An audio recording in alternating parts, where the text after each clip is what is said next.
جب حضرت مہدی کی قیادت میں مسلمان صاحب ایمان اہل عرب یہودیوں اور عیسائیوں کی طاقت سے ٹکرائیں گے تو ان کی مدد کے لیے دو جانب سے اللہ تعالیٰ کچھ بھیجیں گے مدد.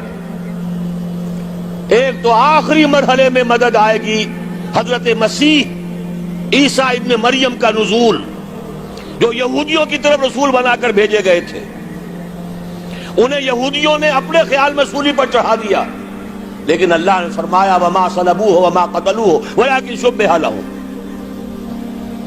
بل رفعہ اللہ الیہ. اللہ تو اپنی طرف اٹھا کر لے گیا. اور احادیث صحیحہ جو کہ ہمارے ہاں متواترہ کے درجے میں وہ احادیث جو صحیحین کی ہیں ان سے ثابت ہے کہ حضرت عیسیٰ ابن مریم دوبارہ زمین پر آئیں گے. اور یہودیوں کا سب سے بڑا سرغنہ جو خود مسیح ہونے ہی کا دعویٰ کر رہا ہوگا، مسیح الدجال، اسے حضرت مسیح قتل کرے گے. لیکن ایک دوسری حدیث سے معلوم ہوتا ہے کہ مشرق سے فوجیں آئیں گی حضرت مہدی کی مدد کے لیے. یخرجون ناس من المشرق یؤدون للمہدی یعنی سلطانہ. مشرق کی طرف سے فوجیں آئیں گی کہ جو مہدی کی حکومت کو مستحکم کریں گی. خراسان کا لفظ آتا ہے ایک دوسری حدیث میں. خراسان سے سیاہ عالم چلیں گے، انہیں کوئی نہیں روک سکے گا یہاں تک کہ وہ یروشلم میں جا کر رسم ہو جائیں گے. اور حضور کے زمانے میں اچھی طرح سمجھ لیجئے، ہند کسے کہتے تھے حضور کے زمانے میں؟ پاکستان ہند میں شامل نہیں تھا.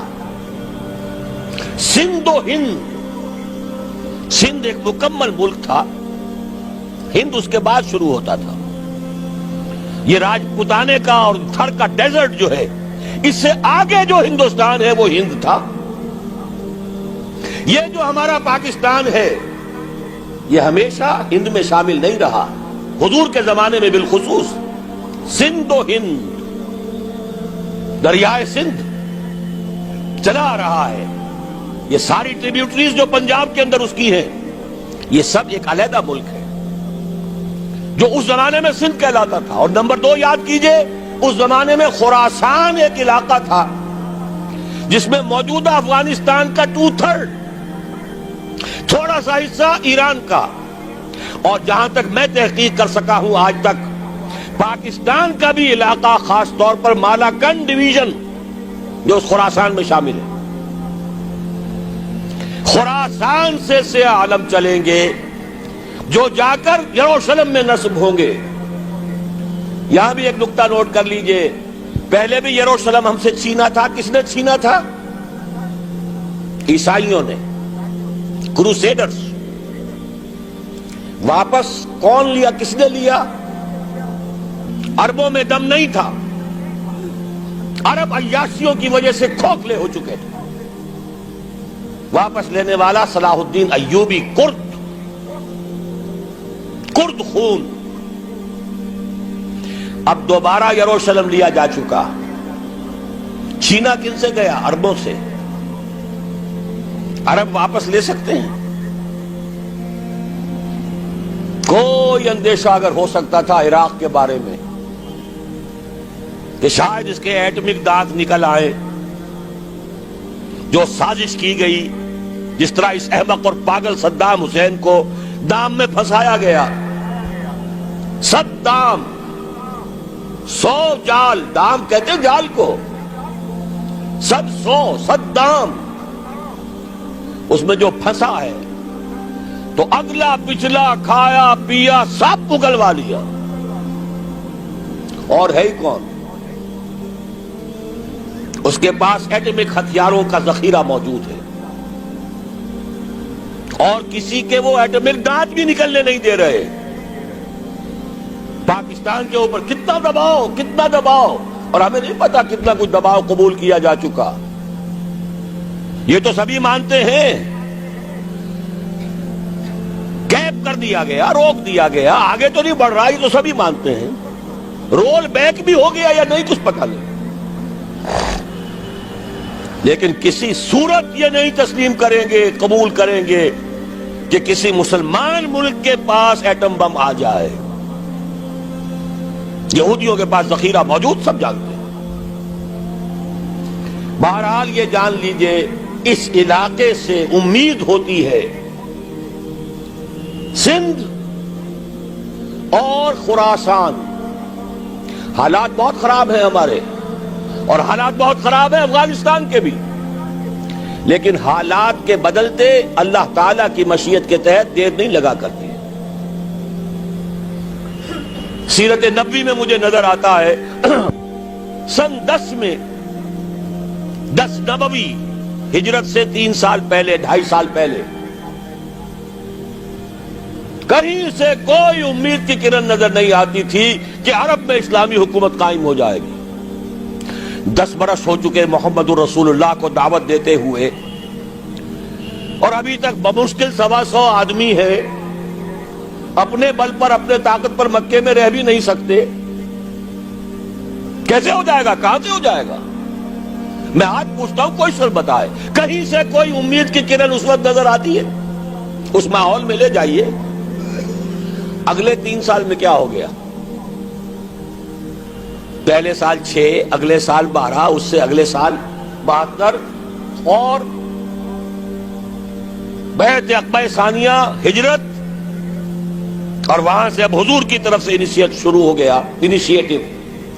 تو ہم نہیں کہہ سکتے. اللہ تعالیٰ کی قدرت، اللہ کی مشیت. یہ یقین ہے کہ دنیا کے خاتمے سے پہلے نظام خلافت قائم ہوگا، اور تمام دنیا میں ہوگا. ظاہر ہے کہیں پہلے کسی ایک جگہ سے ہوگا، جیسے حضور کے زمانے میں ہوا. اگر بیک وقت پوری دنیا میں ہو سکتا تو حضور کے دست مبارک سے ہوتا. اگر حضور کے دست مبارک سے بھی ایک ملک میں ہوا، جزیرہ نماء عرب میں ہوا، پھر حضور کے امتی ہیں نا، ابو بکر ہے، عمر ہے، عثمان ہے، صحابہ کرام کی فوجیں نکلی ہیں، امتی ہیں. امتیوں کے ہاتھوں اس کی توسیع ہوئی. اب بھی یہی ہوگا، کسی ایک علاقے میں ہوگا. میرا گمان ہے، میں یہ یقین سے نہیں کہہ سکتا. گمان بھی میرا ان احادیث کی روشنی میں ہے جو میں نے آپ کو بتا دی اور موجود ہے اس کتابچے کے اندر. علامہ اقبال نے بھی انہی کے حوالے سے کہیں کہا ہے، میرے عرب کو آئی ٹھنڈی ہوا جہاں سے، میرا وطن وہی ہے، میرا وطن وہی ہے. اس علاقے سے کچھ ہونے والا ہے اور ہوگا انشاءاللہ. میری زندگی میں نہ ہو، آپ کی زندگی میں نہ ہو، کوئی پرواہ نہیں. حضرت حمزہ تو شہید ہو گئے غزوہ احد میں. 5 سال کے بعد حضور مکے میں داخل ہوئے ہیں فاتح کی حیثیت سے. حضرت حمزہ کی نگاہوں نے، ان آنکھوں نے تو نہیں دیکھا، عالم ارواح میں اللہ نے کیا مشاہدہ کرایا ہوگا انہیں، وہ تو ہمیں معلوم نہیں. بعض صحابہ شہید کر دیے گئے مکے ہی میں. بہت بڑی کامیابی. اپنی جان لگا دیں، اپنے آپ کو کھپا دیں، اپنے آپ کو مٹا دیں. جس طرح روڑی کوٹ کر بنیادوں میں بھر دی جاتی ہے، ہماری ہڈیوں کا چورا بنا کر اور ہمارے خون کے اندر اسے گوندھ کر اگر وہاں ڈال دیا جائے، اس سے بڑی سعادت کوئی نہیں.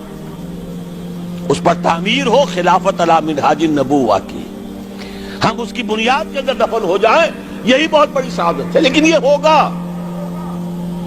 میں نے عرض کیا تھا کہ یقین ہے مجھے کہ ہوگا، اور ہر صاحب ایمان کو یقین ہونا چاہیے کہ ہوگا.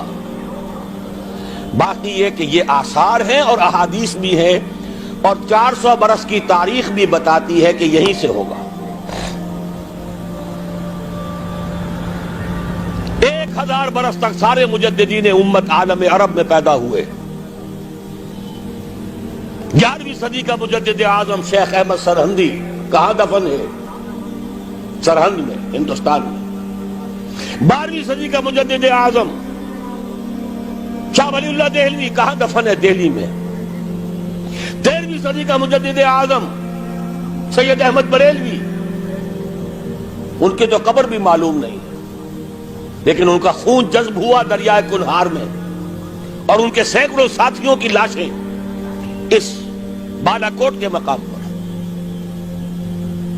14ویں صدی کے مجدد اعظم شیخ الہند، لیکن ان کے ساتھ ساتھ اتنے اعظم رجال، علامہ اقبال جیسا مفکر، مولانا مودودی جیسا مصنف، مولانا الیاس جیسا مبلغ کہیں اور ہمیں دکھا دیجئے آپ. میں کل کہیں عرض کر رہا تھا، دیکھیے پہلے جو ہے 1000 برس تک ہر خیر ہندوستان میں باہر سے آ رہا تھا.